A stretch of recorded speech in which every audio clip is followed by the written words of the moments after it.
Thanks to Des Corrigan and everybody for their lovely welcome. What I want to as a kind of kick-off and setting the scene, is to suggest that the priesthood, like any other institution, has been shaped by particular historical periods of history. The priesthood in which I was ordained into in 1961 had been really reimagined and almost reinvented by the Council of Trent. And it took a long time for that Tridentine priest to come about. Seminaries took a long time to be built in many places. But eventually that was the priesthood anyhow that stood for the period 1560 after the Council of Trent to 1960. And I'm be suggesting that there's an urgent need in the church today for us to reimagine as Trent reimagined, with colossal results for the church. Reimagine the priesthood, the Council of Trent, for its time in the centuries between 1560 and 1960. A lot of things seem to suggest to us today, and not only the falling numbers and the lack of, apparently anyhow, attraction of the priesthood to young men today, that we need to reimagine that we need to do what Trent did 400 years ago, and to reimagine for our time the priesthood for today. And myself and John, in various ways, will be, looking at that. I'm dependent to some extent on Eamon Duffy, the famous he's a professor at Cambridge University, has written a good deal on this matter. When I was ordained a priest, and a number of the ordination cards had a Latin phrase, tu es sacerdotes in aeternum secundum ordinem Melchizedek. And it seemed very Latin, and the word suggested this priesthood and the mystique and timelessness of it. And I was not aware, as my colleagues were not aware, being ordained in Maynooth College in 1961, that the priesthood we were being ordained into was like everything else, caught in the flux and in the surge of time. Anyhow, just briefly, what kind of priesthood was that priesthood of the Tridentine time? The priesthood that existed before Trent, before the time of the Reformation, priests were a long way from being the holy caste and the clerical priesthood that they became through the Council of Trent. Most parish clergy were in fact farmers, very close to the people, echoing the values and beliefs of their parishioners, having just the minimum that they're required for the carrying out of their task, picking up you could almost call it pidgin Latin, enough to celebrate the sacraments, enough to give the basics of the faith to young people, and celebrate the essential ceremonies. Now, the Council of Trent sought to renew the church at diocesan and parish level, and for that they needed a different kind of priest. The Tridentine priest would be one who lived among his people and for his people, but he would not be of the people. He would stand apart from them in the way he dressed, through a whole lot of what we call markers of separation, celibacy, the house he lived in, the isolation of it even in many cases, the way he dressed, the clerical tonsure of those early years. He was cut above them educationally and spiritually and morally. He would wear a cassock, he would shave their heads, they'd live a disciplined routine apart from the people, a clericalized spiritual and educational culture. We're all familiar with that as youngsters going off to Maynooth in September and being in there until Christmas, and we'd all drive out at Christmas in our cassocks and our hats and everything and converge on the Castle Hotel in Dublin and gorge ourselves as we had not eaten nothing for the 3 months before. But it was a class apart. More pious, more professional, better educated, above all, more clerical. A lot of people helped to make it that. Charles Borromeo was a big figure. Vincent de Paul, whose feast day we celebrated yesterday, also helped to establish that new clerical spirituality and a great dignity to the secular priesthood, a more exalted position in the church. The humble massing priest of the Middle Ages, kind of spiritual plumber you might call him, now acquired a mystique which up to now had been given to the religious and to the monk. Clerical training, clerical dress, clerical culture, clerical spirituality, mysterious, awesome. If you remember that, I mentioned ordination cards. Many of you will remember that one of Lacordaire, and all it is almost suggesting that the priest was like an angel, even greater than the angel, likened to Our Lady, that she gave the human body to Christ, so we made Christ present on the altar. That kind of spirituality. And that was, in many ways, the diary of a country priest. You will be familiar with, presented that image, uniqueness and separation.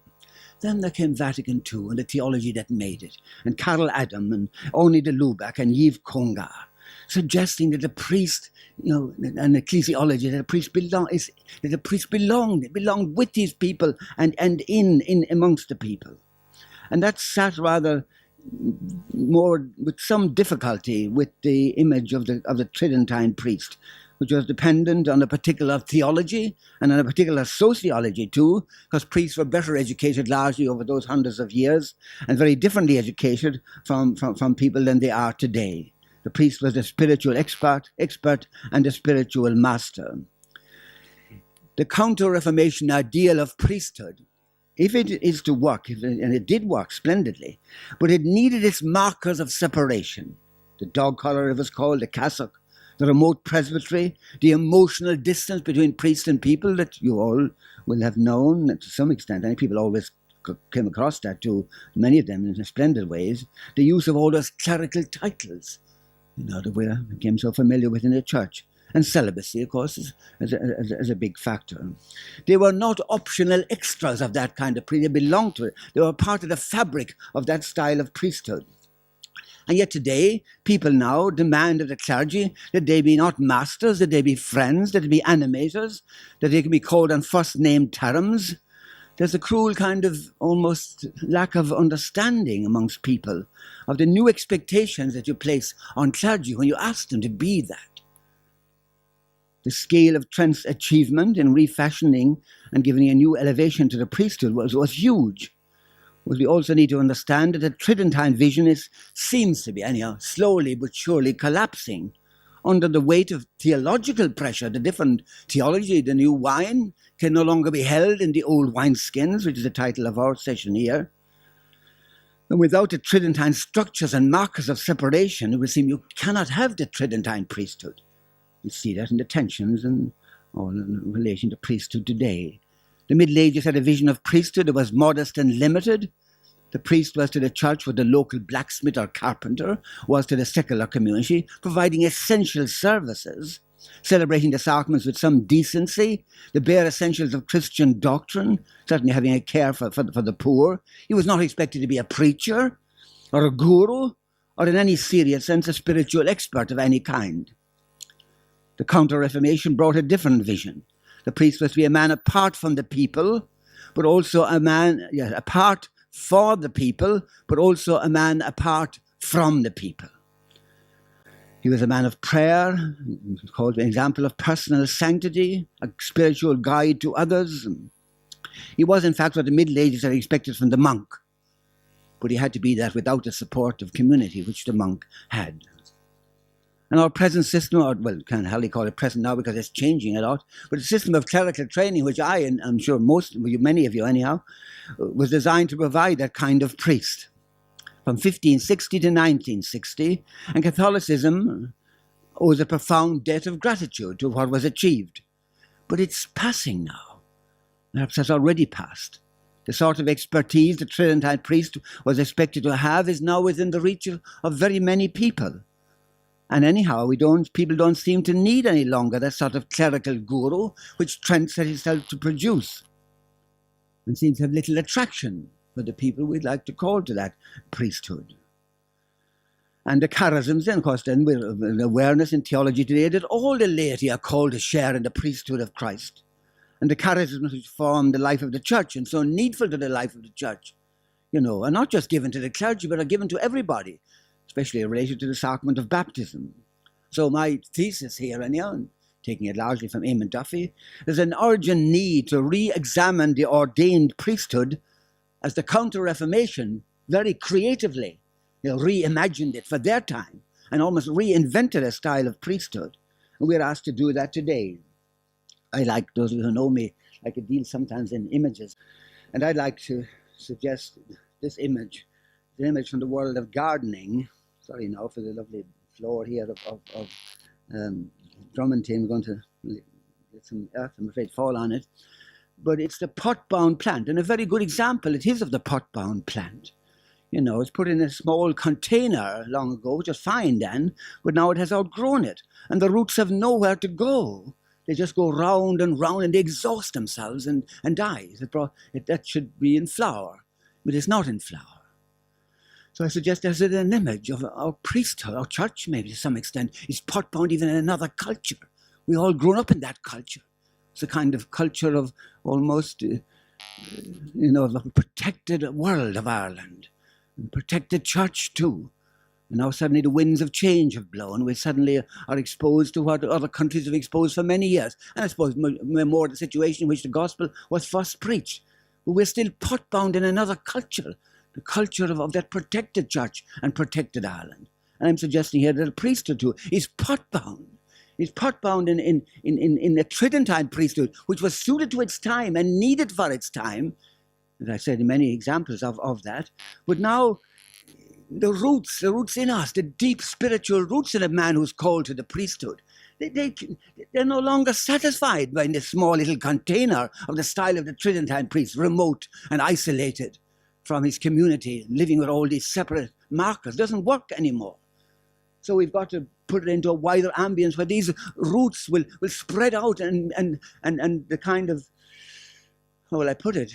Yes, I suppose especially sink deeply into the needs of humanity.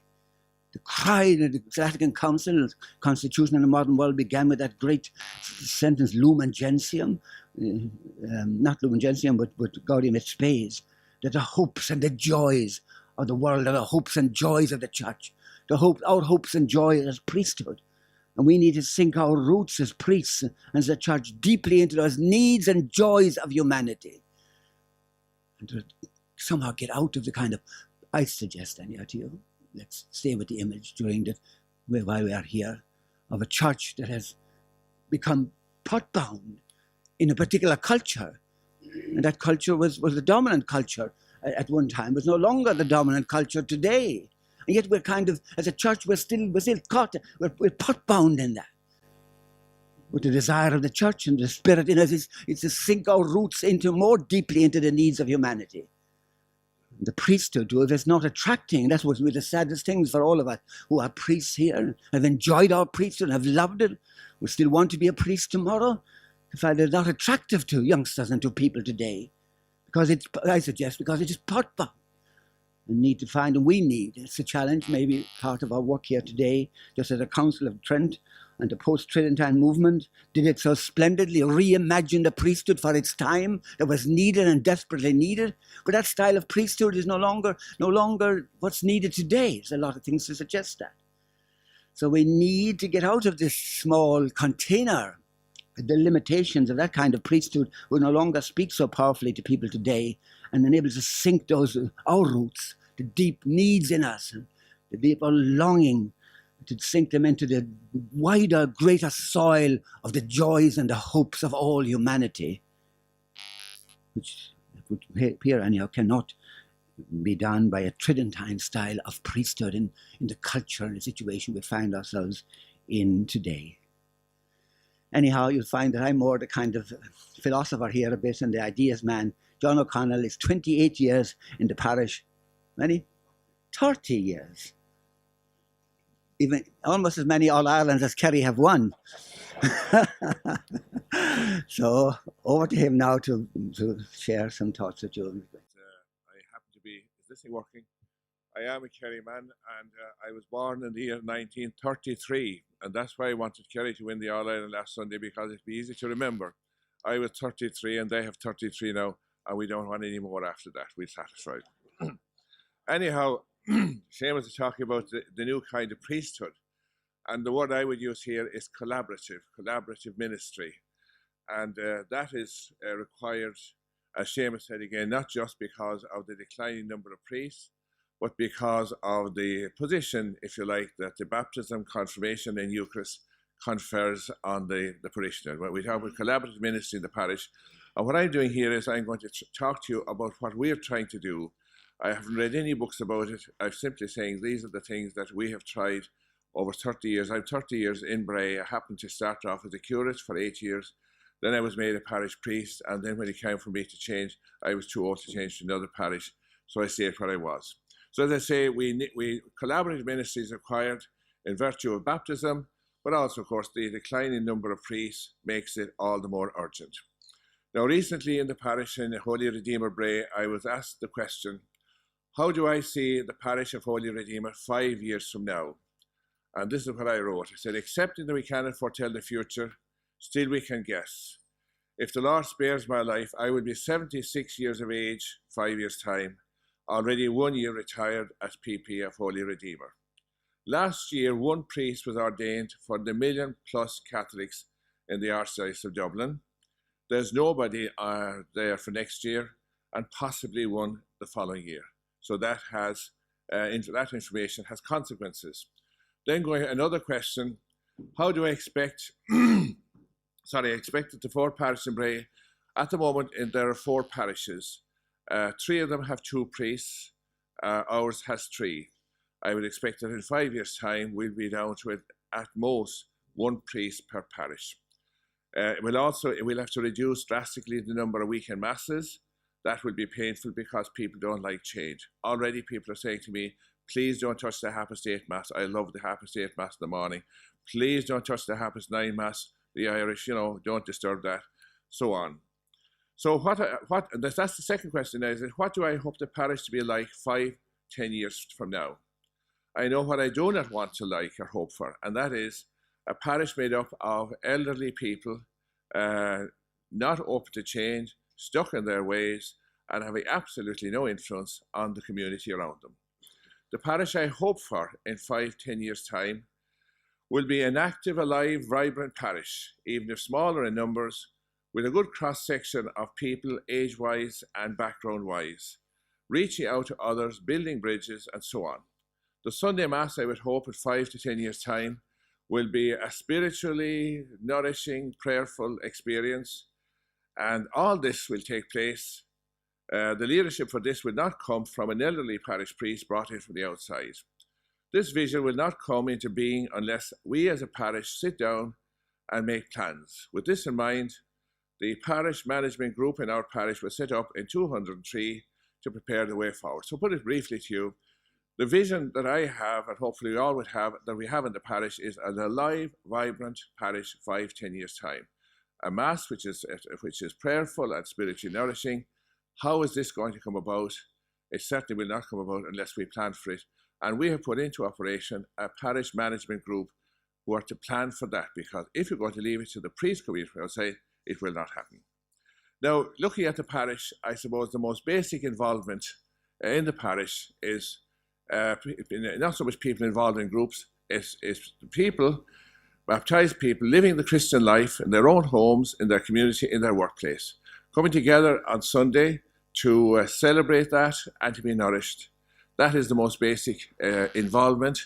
A lot of people in any parish will never be involved in groups. They won't be minister of the Eucharist, minister of the Word, but they'll be living the Christian life. And everything else that goes on in the parish, all other ministry, is there to help that and to promote that. So that is the most basic. Now, I would say that in every parish you also have groups. When I went to Bray 30 years ago, you had the Legion of Mary and you had the Vincent de Paul. Well, now, since then, of course, the groups in the parish, they has increased dramatically. Now, most parishes would have ministers of the Eucharist, ministers of the Word.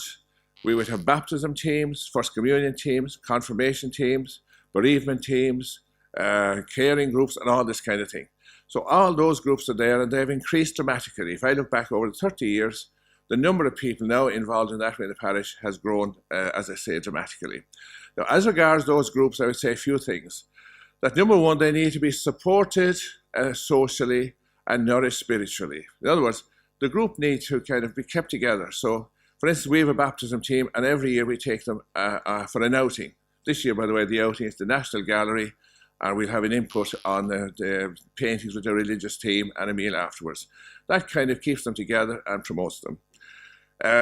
Also, people in groups are willing to undergo a kind of a training and adult religious formation. You can put on, our Lord himself in our hall, and series of lectures, and the same crowd will keep coming to them. Whereas if you put on something especially for Minister of the Eucharist, Minister of the Word, whatever it may be, people are willing to come and, if you like, to in that way experience an added religious education. One of the problems with your groups, by the way, of course, is how do you have a turnover of membership? Because once they get in, how do you get them out? I mean, if you have a cantor whose voice, because of age, is no longer what it used to be, how do you get rid of it? How do you get rid of readers who are stuck there, and the older they get, the more determined they are to hold on? I'll give you secretly methods I've used to get rid of a teacher. But the one way was to promote them to a higher job. So in other words, to offer them a minister of the Eucharist, that sounds good. So that's the groups. Now, as well as the groups, we also have, and I'm going through it very quickly because of the time shot, we have a parish team, and that has been a huge help in the parish. That is a small group of parishioners, the 3 priests, 4 women and 2 men, meet every 2 weeks on a Monday. Every single thing that goes on in the parish is decided by them. And if a priest goes off on his own, he'll get slapped and brought back.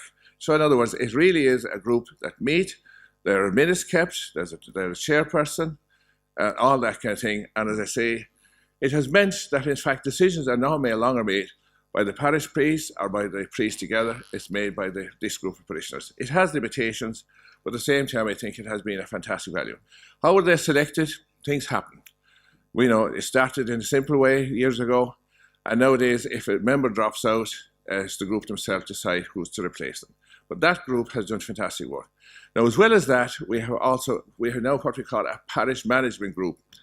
As we used to once see in a Boylan, he used to lecture us when I was in Clonif as a student, and Archbishop McQuaid, we were sitting there on his left, and he turned around and says, he'd say, Archbishop, am I boring you? Am I going on too long, Seamus?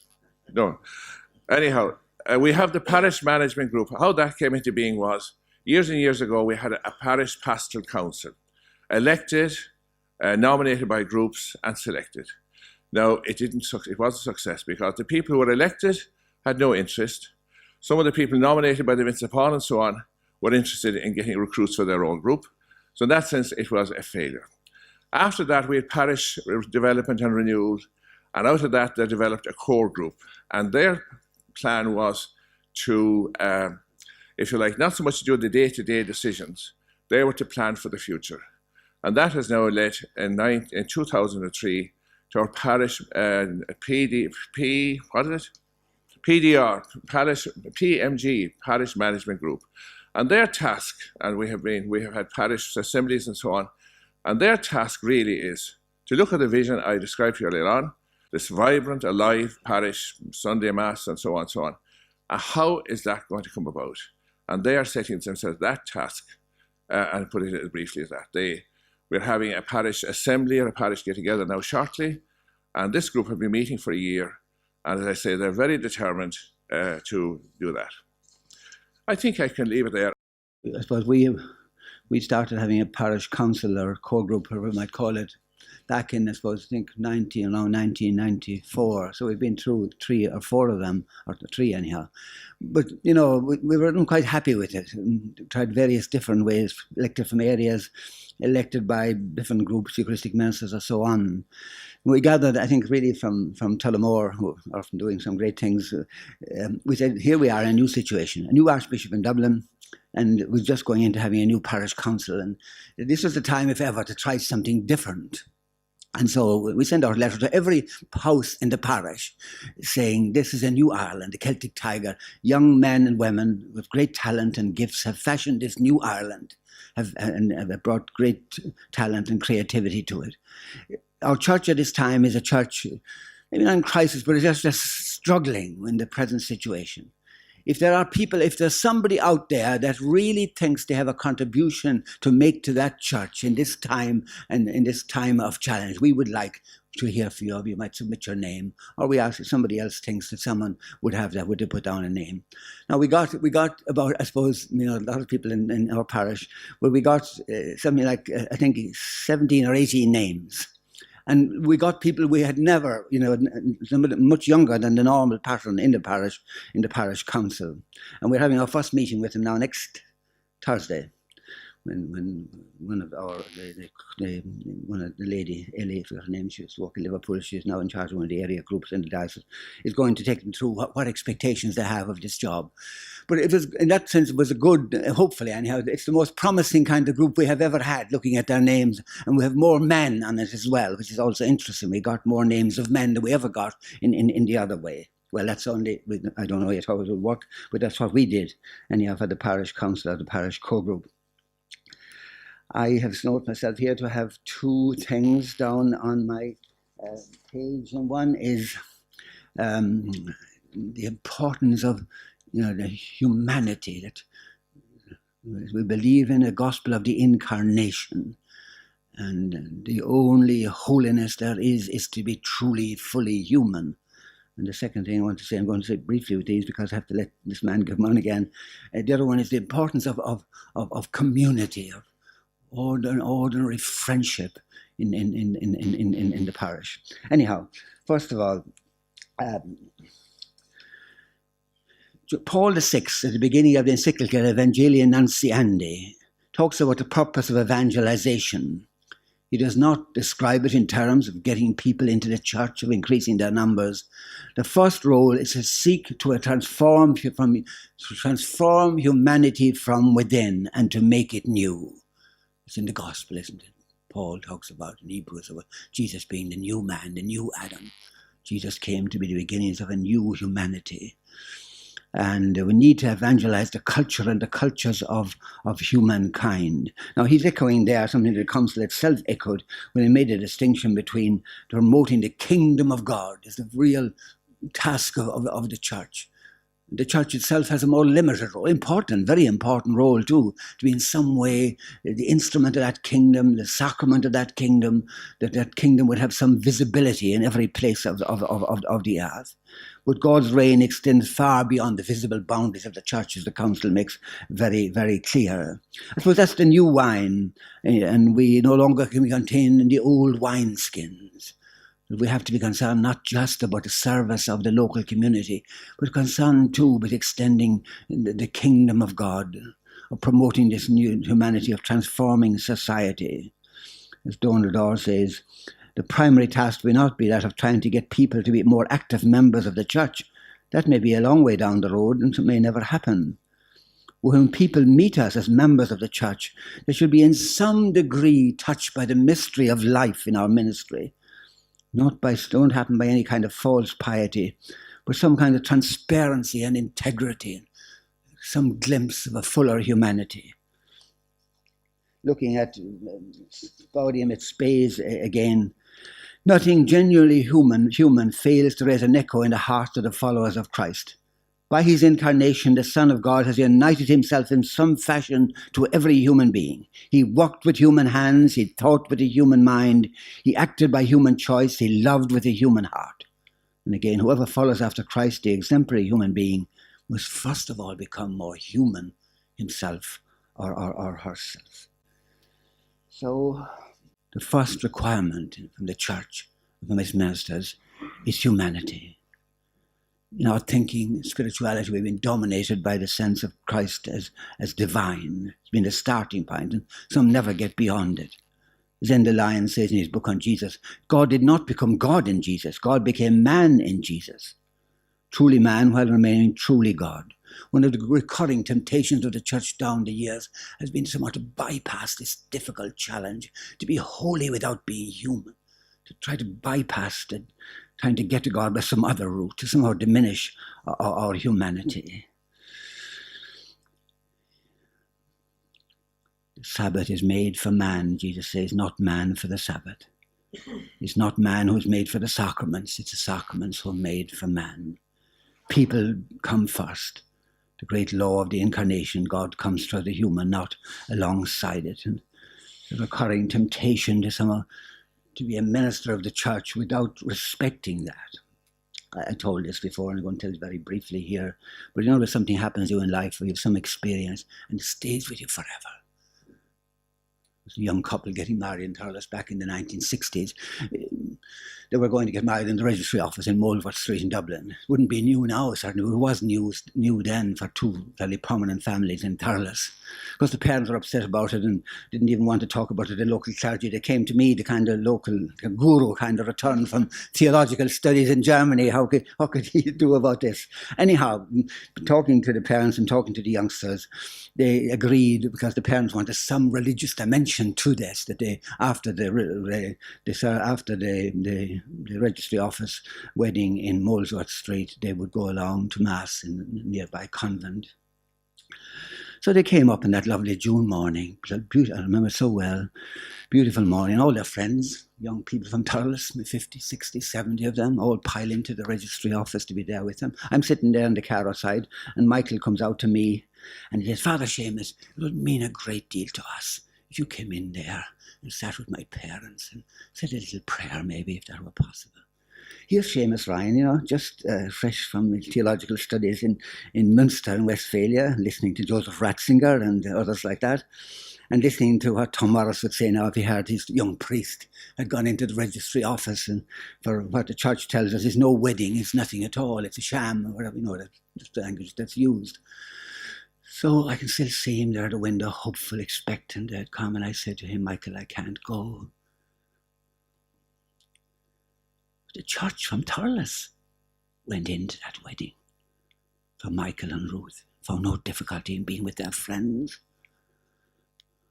Here was I, found the one, talk about no holiness without humanity. I was found to be the one most of all lacking in humanity. I am minister of the Church of Jesus Christ, who sat down with sinners and women of the street and company of sinners and shared meals with them. And so on. They came along very dutifully afterwards to the convent mass, but they took no part in it, they just sat there. And I took no part in what was important to them. Look at our theology, a young couple pledging to love each other, for better or for worse, for richer, for poorer, till death do us part, and meaning it and intending it. And I was listening to a church that I thought said, that's nothing. How could that be nothing? A couple pledged to love each other forever, and want to pledge their young lives behind it, supported by their friends. And all I could say was, I can't be a part of that. I suppose it's one of those moments in life you look back at it now, and you just, and how could I do it? What kind of spirituality, what kind of theology? We should have been the most, as priest anyhow, should be one, when you think of the Eucharist, you take up the host. This is my body, which is given for you. This is my blood, which is poured out for you. And found to be the one most lacking in that kind of generosity of laying my body on the line to be present with them, and what meant so much to them. Anyhow, one of my heroes when I was teaching theology was Teilhard de Chardin, and here's something that he said: the greatest objection brought against Christianity in our time, and the real source of the distrust which insulates entire blocks of humanity from any influence of the church, has nothing to do with historical or theological difficulties. It's the suspicion that our religion makes its followers inhuman. Well, it certainly made me inhuman and less human on that searching occasion. So humanity appealed for that, just to be, that's what we're asked to be in all situations. And the most common title for Jesus in the Old Testament is the Son of Man, 79 times. You find the biblical scholars celebrating out that, or translating that as the one who is truly, the one who is fully human. Whatever ministries we have, and the ones that John is talking about, that's a first call to be fully human. Just the other thing was, and I just had to leave it, was about community. Just very briefly, a great pal, a friend of mine lives in Inchicore, Des O'Donnell, Oblate Father. He says the great four ministries of the church, celebration of the sacraments, preaching the word of God, the founding of community, and the service of people. And he said, in untroubled times for the church, when things are fairly stable, then the first two will be very prominent, the preaching of the word and the celebration of the sacraments. When things change, as they're changing in Ireland now, he says a huge importance falls on the third. Koinonia, not just community, but also just being friends with people, just making friends with people. You find Sean Root, the great guru on leadership. He says maybe the priest who's the best leader is the priest who goes out and just makes friends with people and draws them in and gets them to take on some kind of leadership role in the church.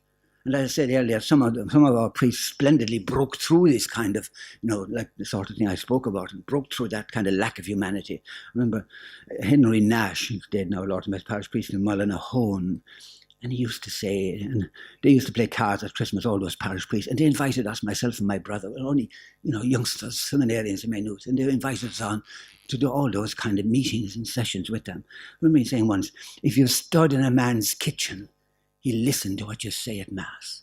Now, it may not be possible to do that in the circumstances we live in today. But I was saying something that, if you've stood in a man's kitchen, he'll listen to what you say at Mass. But the need of the priest and all the parish group or whatever, all these ministers we have to reach out to people in real friendship. The first level of evangelization is being friendly. The parents will want me, how do I get Nano or Paul or how do I get him back to Mass? The first step is not that level of liturgy and celebration. The first step is koinonia, is friendship, that they'd make friends in the local community, that there'd be youngsters there that they're friendly with. Someone asked Carl Jung, how do they get in Germany, how would they get their son who had left the kind of church, how would they get him back? He said, introduce him to some little group of people who are passionate about their faith. That's what he'll catch it. Isn't it the principle of RCIA, that it's the church, it's the whole community that makes Christians?